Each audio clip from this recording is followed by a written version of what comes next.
Nilivyostuka nikashika tu sauti ikaniambia hivi, amua kuokoka. Hata kama mazingira yatakuwaje, ila nitakusimamia. Pale nikajikuta nikapata ujasiri, yani nikapata ile nguvu.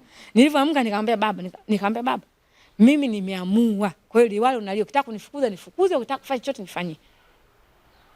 Mwisho wa siku akasema, sasa wewe mimi nasema hivi, kama ili utaka kunijua, nyanyua mguu wako hapa uende kanisani.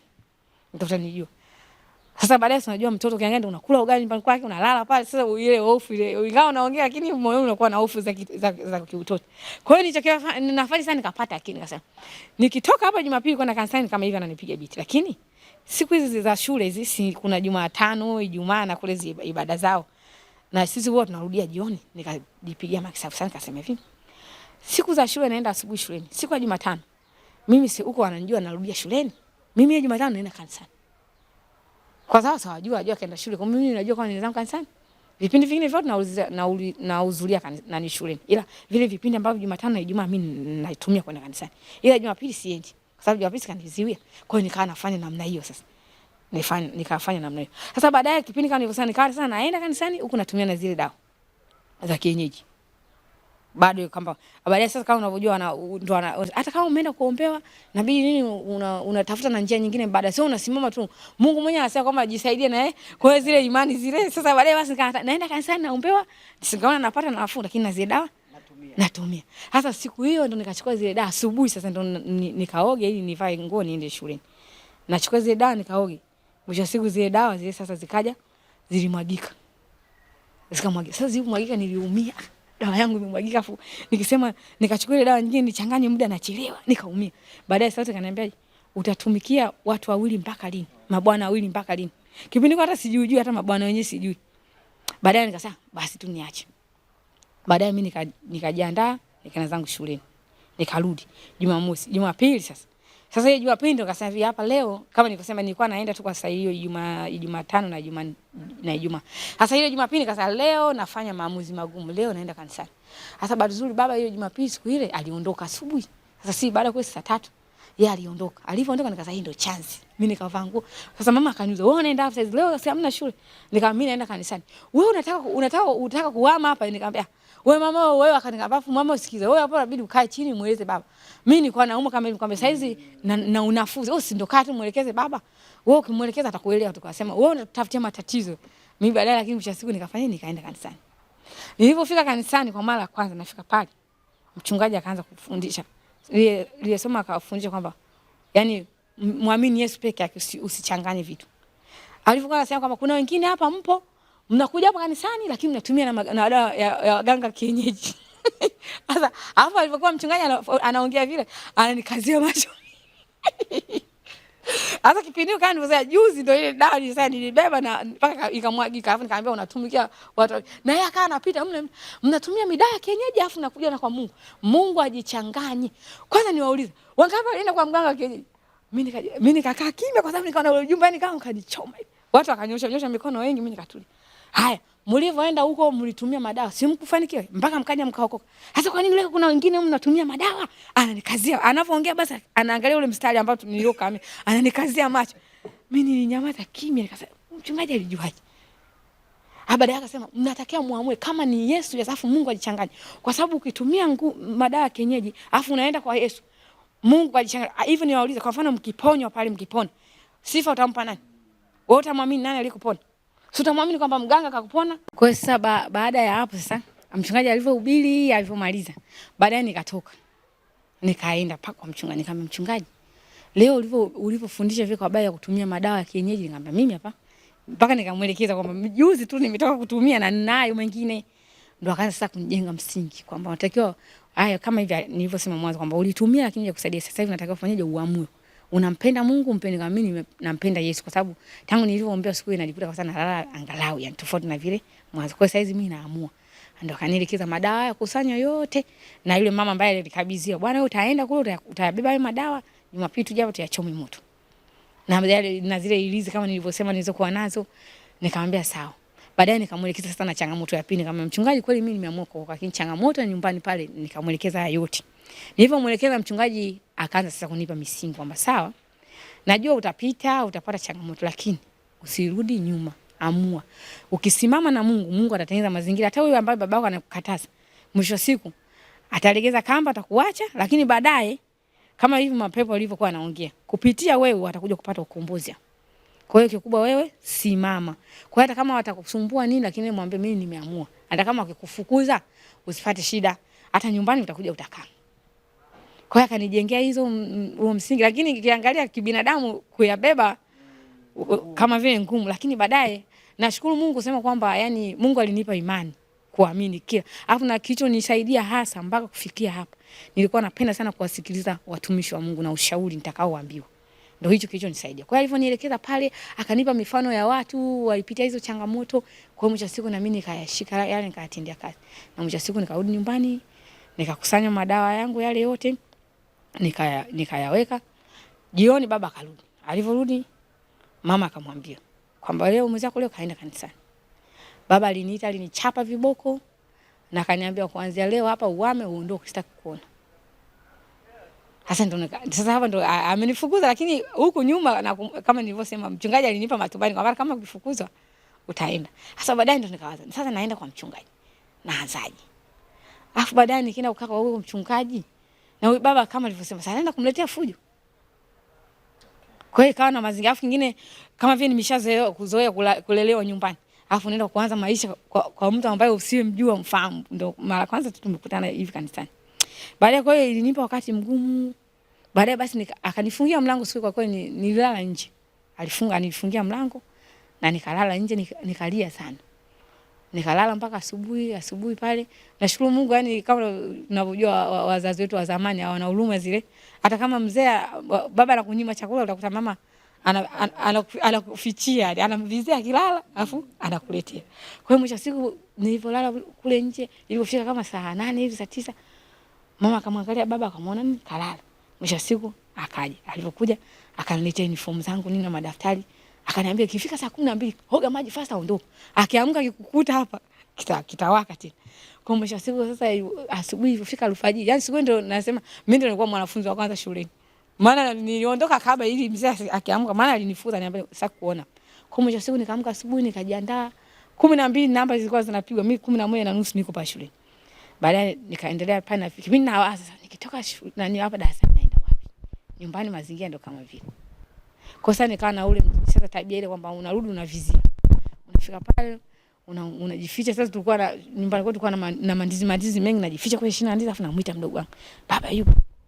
Sasa akisema hayupo. Sasa ikawa sasa nikawa najenga urafiki na nani? Na mama. Mama ingawa ndio hivyo ni mgumu lakini kama vile wazazi wanakuwa na huruma fulani hivi. Kwa hiyo nikawa najenga urafiki na mama. Baba akiwa hayupo mimi naenda. Lakini kisikia tu kaja najificha. Kwa hiyo ikawa stahili kama hiyo. Kwa hiyo kaenda hivyo ikawa naendelea hivyo na huko kanisani naenda kama nilivyosema kiugumu. Sasa ukawa unalala wapi sasa? Kulala ndo kama nilivyosema mazingira ndo kama baba sangine akinani sangine unajua akilewa pombe nini akirudi sangine amerudi amelewa analala ndani. Kwa mimi nalala nikisikia tu akitaka akiliamsha kwa sababu unajua anaanza kusema huyu yupo hapa. Mwisho siku mimi yani mama anakuwa kama vile ananitorosha hivi ananifungulia mlango nachomoka naenda kujificha nyuma.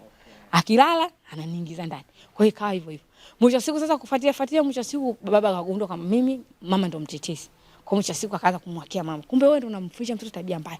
Anaacha dini hii. Kwa mwisho siku akaanza kuuita ukoo mzima, akaanza kuwaelekeza kwamba huyu mtoto saizi kawa kafiri, kaacha dini ya Kiislamu kaenda kwenye walokole. Kwa hiyo kumtenga na kumfukuza.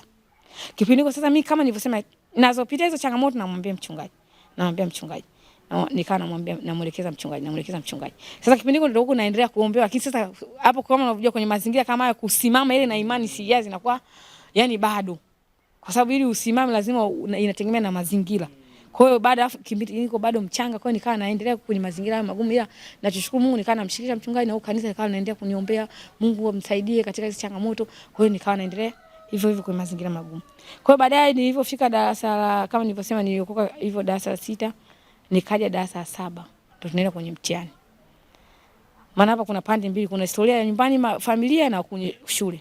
Nilipofika darasa la 7 yale mapepo kama nilivyosema nimeombewa lakini bado kama nilivyosema kutokana na mazingira yangu ya kusimama na Mungu bado yakawa yanaendelea lakini nguvu kasi ile imekuwa ni ndogo lakini sasa pale ikawa sasa Mungu akawa ananisaidia zaidi kuliko yale mapepo mashetani. Kwa hiyo nikawa naendelea kwenye mtihani wa darasa 7, kipindi cha mitihani tukaenda kanisani tukaombewa, na kama mimi nilivyosema nina shida hiyo kwamba nikienda shule nakuta giza na nikirudi naona, lakini kipindi naendelea kuombewa ile hali ya giza kaisha. Baadaye hata mwalimu anafundisha na muelewa, yani akili ninajikuta kabisa zinaenda vizuri, ingawa bado zile nguvu bado zinaendelea kunisumbua. Kusumbua kidogo. Wakati unafanya maamuzi ya kuokoka, ulikuwa darasa la 6, darasa la 7? Darasa la 6. Kwa hiyo kipindi chote cha mwaka mzima umesoma ukiwa tayari umefukuzwa na baba afuatilii kwamba unasoma au usomi? Yani kwa kifupi ni kama nilivyosema mwanzo. Yani baba kwa habari ya kufuatilia masomo kama nilivyosema, yeye mwenyewe kwanza kaishia chekechea. Kwa hiyo habari ya kukufuatilia wewe unasomaje, yani ilifika mahali kwa habari ya shule yani unajisimamia mwenyewe. Kwa hiyo habari ya kufuatilia yeye alikuwa anatusimamia imani yake. Lakini kwa habari ya shule kwanza yeye hana mpango. Kwa sababu yeye mwenyewe kwanza hajasoma, afu atamtia moyo mtu ambaye hataka kusoma. Kwa hiyo ule upeo ana. Kwa hiyo mara nyingi yani usema hata katika masomo yangu mara nyingi alikuwa ananipambania baba, ingawa ndio anafanya majukumu yake chakula nini, lakini kwa habari ya masomo labda kufuatilia mama tu utakuwa anakuta anafuatilia. Lakini baba hayupo hivyo. Kwa hiyo mwisho siku nilipofika darasa la 7 kwenye mtihani, nachoshukuru Mungu alinipa neema. Katika darasa letu tulikuwa wanafunzi 86. Walifaulu yani kwenye mtihani nilifanya na tuliombewa. Kwa hiyo ile hali ya giza ikawa haipo. Kwa hiyo mwisho siku tukafanya mtihani vizuri, na kwenye kufaulu tulifaulu walifaulu wanafunzi wa kiume, tulikuwa wanafunzi 86, nusu kwa nusu, wa kike na wa kiume. Wanaume walifaulu wenzetu wote, lakini wa kike tulifeli wengi. Lakini katika kufeli mimi nilifaulu peke yangu katika wanafunzi wa kike, lakini wengine wale wamefeli mwisho siku mpaka majibu yanarudi, wengine wameshapigwa mimba huko. Kwa hiyo lakini nilifaulu peke yangu. Alafu baadaye katika kufaulu kama unavyojua nimetokea kwenye mazingira magumu. Uweza hata ile familia yangu kunisomesha ilikuwa ni ngumu. Yaani nilikuwa nasoma tu kwa neema tu. Kwa kifupi niseme, niliishi katika mazingira magumu sana. Kama nilivyosema historia yangu, kama nilivyosema utakuta mzazi anaenda shamba na kama miezi 6, hajui kama mtoto anakula nini, chochote anaweza kawaachia tu chakula pale cha kuanzia, lakini mbeleni mtajuanya. Lakini nashukuru Mungu katika pale nyumbani tulikuwa na shamba la ndizi. Kwa hiyo tukawa tunazilima zile ndizi, zikikua tunavuna, tunauza, tunapata hela matumizi. Vishawishi ni vingi kama nilivyosema, kwa sababu nilivyokuja kuvunja ungo na vishawishi vingi na mazingira kama hayo. Kwa hiyo nilipitia changamoto nyingi kubwa, lakini nashukuru tu kwa sababu na hivi kama Mungu alinijua alivyokuja kuniokoa, nikawa nasimama na Mungu, na Mungu alikuwa ananishindia katika hivyo. Kwa hiyo baada ya hapo sasa nikafanya mtihani darasa 7, majibu yakaja nikafaulu. Na kwenye kufaulu ashukuru Mungu, yani nimefaulu, lakini walimu wangu kama nilivyosema nilikuwa na kibali na walimu na walinipenda na walijua mazingira ya familia yangu. Kwa mwisho wa siku waliniunganisha na nafasi za misaada. Nilifaulu serikali, nikapata hiyo na New Plan International kunisomesha na serikali. Lakini kipindi ndio tupo tunasubiri majibu ya darasa 7, baadaye nilitoka nyumbani. Kuna mwalimu wangu alinipenda sana, akanichukua nilipomaliza tu darasa 7. Mwalimu wake akaniambia kwamba kipindi hiki hii miezi 3 kipindi nasubiri majibu usikae nyumbani tu. Twende Ifakara kwa sababu na mtoto wangu kule kakae pale. Kila mwezi nitakuwa nakupa shilingi 50,000 ili kusaidia majibu yakirudi upate hata madaftari. Kwa hiyo nikaja Ifakara. Kwa na mimi nikafurahi nikaja ili lengo nipate nini uhuru ule wa kuabudu kwa sababu nikiwa mwenyewe huko sina. Sasa nyumbani kama hivi mazingira pale. Umeona? Baadaye nikaja huko nikaa naendelea kusali huko Ifakara, nikaa nasali kwenye kanisa la Majaliwa pale Kibaoni. Nikaa naenda kusali pale, nilikuwa nakaa Bethlehem pale. Baadaye kipindi naendelea tunakaribia majibu ya la 7 kutoka, nikapigiwa simu na mwalimu. Bwana, kuna shule hapa ipo Compassion inahitaji wanachukua wanafunzi mazingira magumu na yatima, kila shule watano. Kwa hiyo na wewe tumekutumbukiza uje kufanya interview. Kwa hiyo inabidi nikaenda. Nikarudi nikafanya interview. Majibu yakaanza kutoka kwenye interview ya private, nimefaulu kwenda kusoma pale. Na majibu yanatoka mwezi uliofuata na majibu nayo serikali yakatoka, nikafaulu, nikachaguliwa na international. Huko nikachaguliwa na private hao wa India, shule ya Compassion. Kwa sasa hapa ndo maamuzi sasa. Kipindi kunaendelea na Yesu. Sasa kipindi ndo tunaanza sasa niende wapi? Niende huko private na ni private au niende serikali? Sasa baadaye sasa inabidi kama unavyojua inabidi nipate ushauri. Nikajaribu kuwauliza watu wengine kama waliokoka na mchungaji wangu, nikamuuliza niende wapi hapa, mchungaji akanishauri akasema nenda private kwa sababu private anafundisha vizuri sana na itakusaidia. Na pale private unaanza pre-form 1 mwaka mzima, mwaka unaofuata ndio form 1. Kipindi huko wenzenu hapo form 2 nye. Kwa mwisho wa siku nikaenda private. Kafanyia maandalizi pale nikaenda private kusoma. Lakini baada ya hapo nikawa naenda kwenda, nashukuru Mungu alinisaidia na ufahamu kawa vizuri. Nikaendelea hivi. Sasa kama nilivyosema mwanzo, yale malo mashitani yale lengo lake kama nilivyosema hayataki nisome, hayataki nifanikiwe, na yale maagano nikawa nini yanaendelea kunifuatilia. Kwa mwisho wa siku nikasoma pale private. Ilipofika form 2 nikaanza tena kupata shida. Kwa yale malo bado yanaendelea kunifuatilia. Sasa kipindi kama unavyojua shuleni kama hivi tulivyoanza tulikuwa busy sana na shule. Kwa hiyo inafika mara hata ibada mnakuta mnaenda Jumapili tu kwa wiki. Kwa mwisho wa siku na yale malo kama unajua wanapima. Kwa hiyo wakaangalia wakapima kiwango changu cha kiroho. Kwa hiyo mwisho wa siku wakafanyaje? Kama nilivyosema mwanzo. Kwa hiyo nilipofika form 2 wakanifanyaje? Wakachukua akili. Sasa mwanzo kama nilivyosema kipindi nilivyokuwa nimeokoka, yale mapepo yalitumwa yaniue. Kuniua yakashindwa. Kwa hiyo mwisho wa siku akaja nilipofika form 2 wakachukua fahamu. Kwa hiyo kuwa kule wakashindwa. Kwa hiyo chakufanya wakachukua fahamu ili nisifaulu kabisa. Umeona? Basi baadaye sasa nikafika form 2 ndo naelekea kwenye mitihani najikuta akili zinaanza kushuka. Na kipindi huko naenda nasali lakini nakuta kabisa maendeleo na kila usiku naota naanza zile njozi unaota unalishwa moto manjozi kama haya. Na nikawa naendelea kuomba lakini najikuta kabisa baadaye nikaenda kumwambia mchungaji wangu nikamwambia mchungaji kuna changamoto 1 2 3 ambazo zinanisumbua. Hasa wakati mwingine kama unajua yani tu niseme hivi tunavyokuwa ndo kuja kujua ile elimu ya kuvunja maagano yale. Hasa wakati ule mimi niseme kwamba yule mchungaji wangu ni mchungaji mzuri lakini alikuwa ule ufahamu wa kujua kuvunja yale maagano alikuwa hana bado. Kwa mwisho siku akawa ananiombea lakini ananiombea mimi kaa bado. Baadaye ananitia moyo endelea kuomba lakini naomba lakini najikuta hali.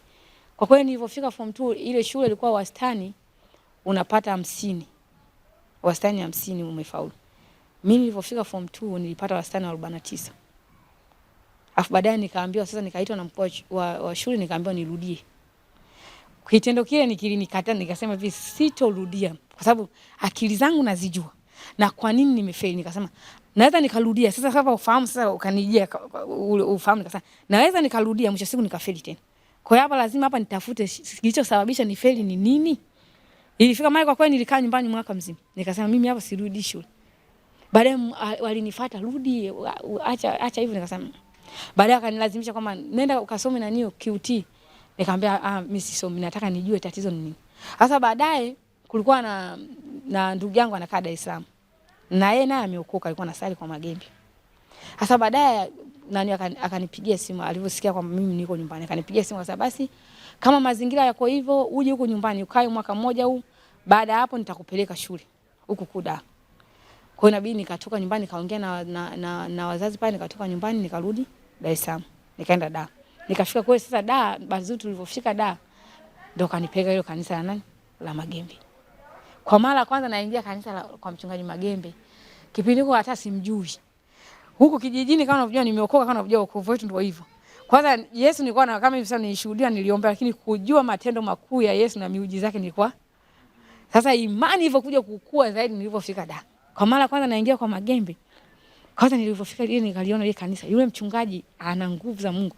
Baadaye nilipofika pale nakumbuka nilikaa kiti cha mbele. Yule mchungaji alivyokuwa anahubiri akawa sasa anakuja uelekeo wangu.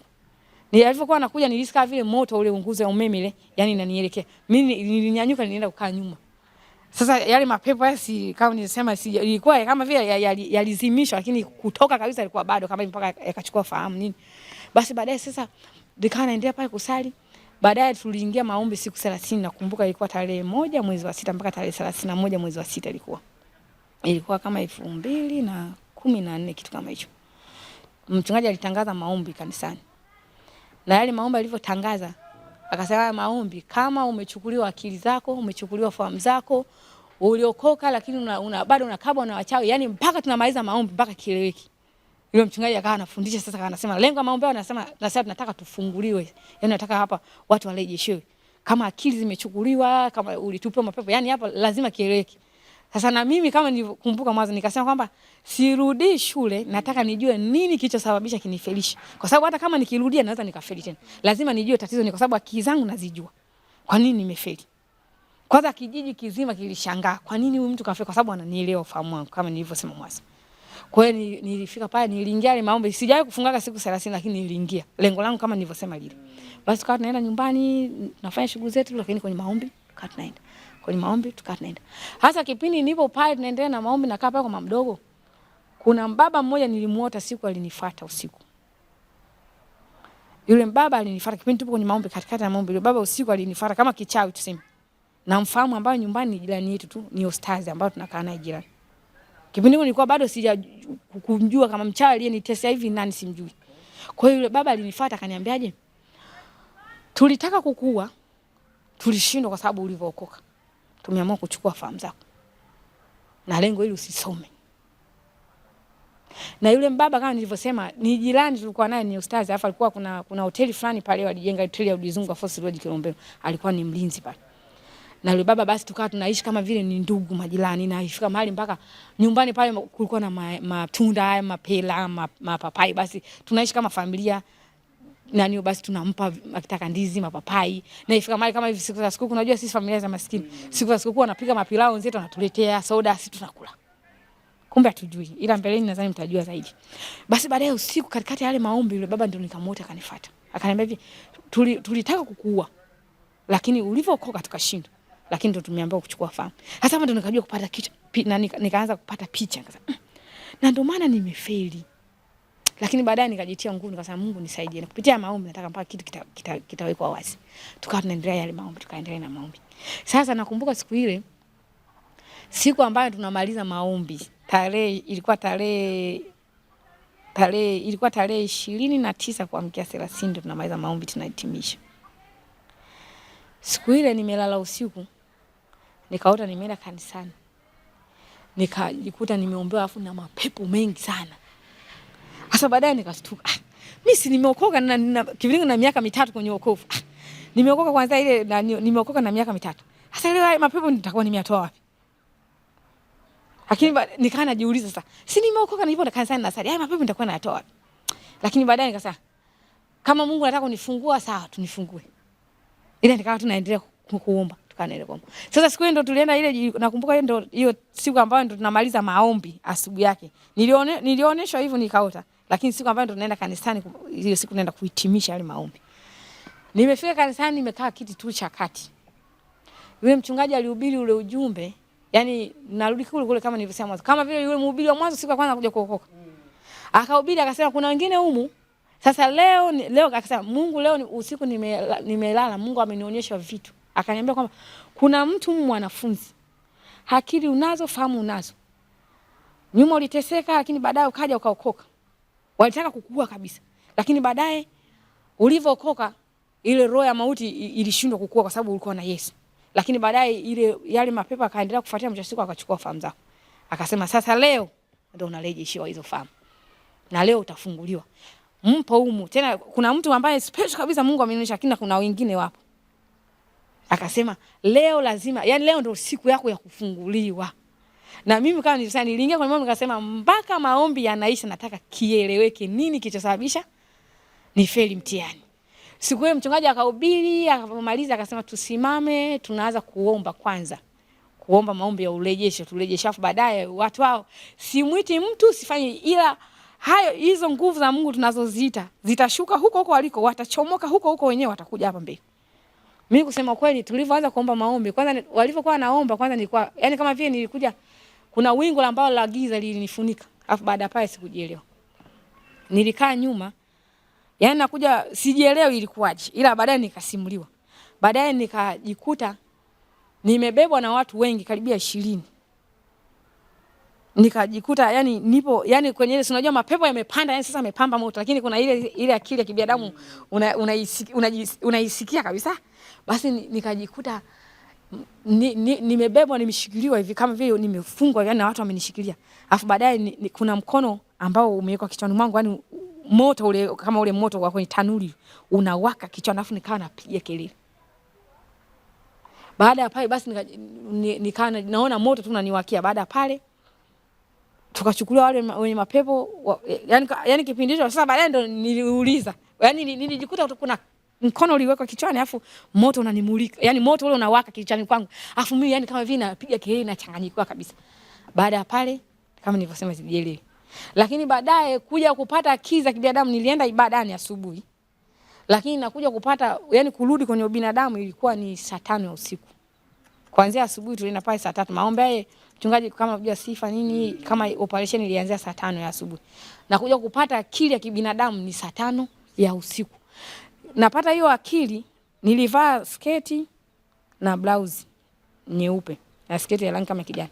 Na kuja kustuka yani kupata akili za kibinadamu nikajikuta wamenivisha vile na yale mashuka yale wanaoombewa wenye mapepo wanafunika. Wamenivisha shingoni. Nilibakia tu na blazia pamoja na tight. Nguo zile yani nguo zangu yani zimekuwa kama vile udongo yani ziko pembeni. Ndio nikajikuta na zile nguo nimevaa. Baadaye ndio yani ndio najikuta yani sasa hapa naona akili ndio ipo kabisa, yani akili unaisikia kabisa na najikuta mtu kabisa. Yani ile yani nakujikuta kabisa yani akili ile yenyewe kabisa kibinadamu ipo. Na hiyo saa 5 ulikuwa uko kanisani au ulikuwa wapi na ulikuwa peke yako? Yani hapo nipo kanisani na hapo kanisani nilikuwepo mimi pamoja yule mamangu mdogo mama yake ndio tulikuwa naye. Ndio watu wote wameshaondoka. Yani ibada iliisha, watu waliondoka. Kwa hiyo nilibakiwa mimi pale na yule mchungaji pamoja na wahudumu. Wale wengine wote walifanyaje? Walishaondoka. Kwa hiyo mimi ndo nikajikuta nipo hivi. Hasa bahati nzuri ashukuru Mungu. Yale matukio yote yale kipindi unajua wenzetu dawa kama unavyojua walikuwa na utandawazi. Wali ya rekodi. Yale matukio yote tangu yanatokea pale unajua kama hivi kwenye ibada zetu za darasa unajua kama hivi nyinyi sasa hivi na rekodi matukio ya ibada. Kwa hiyo wali ya rekodi yote. Sasa baadaye nilipokuja kuna nini kupata fahamu hivi. Ndio nikajikuta kwanza nguo sina. Kwanza nikajishangaa sasa nguo sina afu nimevishwa ile nani nguo ambayo wakiombewa mapepo wanafungwa nikavishwa. Baadaye ndo nikajikuta sasa mtu yani sasa najikuta akili yangu imerudi yani niko vizuri kabisa. Baadaye ndo nikaanza kunipa pole sana. Wale waombaji nikakuta wamechoka yani wamekaa wanapumzika yani wamechoka kweli kweli. Wakasema hivi tuliombewa mapepo tuliombewa lakini ili pepo la kwako limetuchosha mpaka saa hizi saa 5 tupo hapa. Mpaka mimi nikaanza kuwaonea huruma sasa. Lakini baadaye ndio akaanza kunioji mchungaji kwa sababu simjui anijui. Ndio akaanza kunioji wewe umetokea wapi? Kwa hiyo saa 5 mchungaji Moses alikuwa bado yuko pale pale. Ndio yani pale yule mchungaji alikuwepo pale pamoja na wale walikuwa wahudumu. Akaniuliza ulitokea wapi? Lakini kipindi ananiuliza kwa sababu na yale mapepo inaonekana walieleza siri zote. Yani kama vile aliuliza alikuwa kama vile anadhibitisha. Umeona? Akaniuliza, ilikuwaje?" Nikamsimulia tu kwa kifupi kama historia yangu ilivyokuwa tangu ninaokoka mpaka hapa. Lakini baadaye ndo wakanipa sasa wakaanza kunieleza. Kwa sababu kipindi tunaomba yale mapepo, yani tukipindi tunaomba maombi yale, wewe umekaa huku nyuma na watu. Baada paka nilivyosema kwamba alivyohubiri baadaye akasema kwamba naomba mfanyeje? Yani tutaomba afu hao watu hao ambao waliofungwa watachomoka wenyewe watakuja. Nikawaambia kwamba hivi yani wewe huko nyuma ulilipuka tu. Ulivyolipuka ndio watu wakakushika wakakuleta hapa mbele. Walivyokuleta hapa mbele mwisho siku ndio tukaanza kuomba. Ndio kama nilisema kwamba nilivyoona ule mkono wa moto ulikombe yeye alikuwa anatuwekea mikono. Pamoja na wengine wenzangu waliwahi kufunguliwa kaondoka. Mimi ndio nilikuwa yale mapepo yale sasa ndio yani kama vile ndio alichimbuliwa yani kuanzia yale ya mwanzo mengi. Kwa hiyo baadaye ndio ikawa hivyo. Ndio akaanza kunisimulia pale wakasema mtu fulani unamjua. Aliyemtaja huyo mtu ambaye ndio amesema kwamba yeye walitaka kukuua. Walivyoshindwa mwisho siku ndio wakakuacha wakakuvizia form 2 ili wachukue fahamu zako. Na huyo mtu aliyemtaja ndio yule mbaba ambaye nilimuota usiku. Aliniambia kwamba vitu kukuua tumeshindwa kwa tumeamua tuchukue fahamu. Lakini ndio akaanza kunijenga sasa kwa ashukuru Mungu saizi Mungu amekufungua. Kinachohitajika simama na Mungu. Akili zako zimerejeshwa, utasoma na maisha yako yatabadilika. Hautakuwa hivyo ulivyo. Kwa hiyo hapa simama na Mungu. Kwa kifupi niliumia sana. Kama nilivyosema mwanzo nimetokea kwenye mazingira magumu na niishi. Hapa nimeongea tu kifupi lakini maisha niishi ni magumu sana. Na mpaka hapa Mungu alinisaidia tu kama mpaka kupata wale wafadhili. Kwa sababu familia yangu kwa haiwezi kunisomesha. Nimekuja kupata wafadhili nasoma lakini mwisho siku huyo mchawi tena anakuja tena anachukua akili yani nisisome. Kwa kifupi nilikuwa ile yani uchungu wa moyo niliumia sana yani mpaka mtu anataka kuniua baadaye anachukua tena fahamu zangu. Kwa hiyo niliumia sana na nilikuwa na uchungu sana. Afa alivyo nitajia yule mtu ni jirani wa karibu. Afu na nyumbani kwenyewe ndo nikirudi ndo hapo ndo jirani hivi na hivi. Kwa hiyo niliumia sana kwa na nilitamani hata nyumbani nisirudi tena. Nibaki kule Dar. Kwa sasa nikabaki kule Dar, nikawa naendelea kukaa huko Dar na nikafunguliwa yale mapepo. kadiri nitakavyo, baada ya pale ndo inabidi batizu na yule nani mama alimpigia simu baba mdogo, akaja na gari akaniletea na nguo zingine nikavaa, cha siku tukarudi nyumbani. Nilivyorudi nyumbani usiku, yule baba akanifuata tena kichawi. Akaja afa akageuka chura. Akataka kunivamia. Lakini baadaye sasa nikajikuta tu kama vile naomba vya kinga nguvu zile bado. Nikaomba, baadaye nikastuka, nikaendelea kuomba, kadiri nikawa naendelea kuombewa na maombi. Sasa changamoto iliyonikuta ni kwamba pale nyumbani kwa kuwa nakaa, mama mdogo yeye anafanya kazi. Kwa hiyo nyumbani pale kuna mtoto wake ambaye aliniachia nilikuwa nakaa naye. Baadaye mama mdogo alivyoniona sasa ile hali ya mapepo na nzege aliyopata kosa alisimuliwa na jinsi ilivyo. Mapepo yale full mkanda ule alisimuliwa kwamba huyu hapa huyu. Sasa yale mapepo kipindi yanasimulia aliongea mengi zaidi. Yaani walitoa siri zote kwamba sisi huyu tulitaka tumuue, tumeshinda, tumechukua fahamu. Wakaanza kuuliza wale waombaji, wakawa wanauliza nyinyi mliingiaje huyu? Ndio wakaanza kusema tuliingia kwa njia ya chakula. Tulimpa pilau, alipewa pilau huyu. Alikula pilau, kumbe tuliingizwa mle. Alipewa soda, tuliingizwa. Kuna siku alipewa hela, chukua hela ikanunue sabuni, tuliingia kwa njia mle. Wakataja na kuna siku tena kuna nguo alipewa, tuliingizwa mle.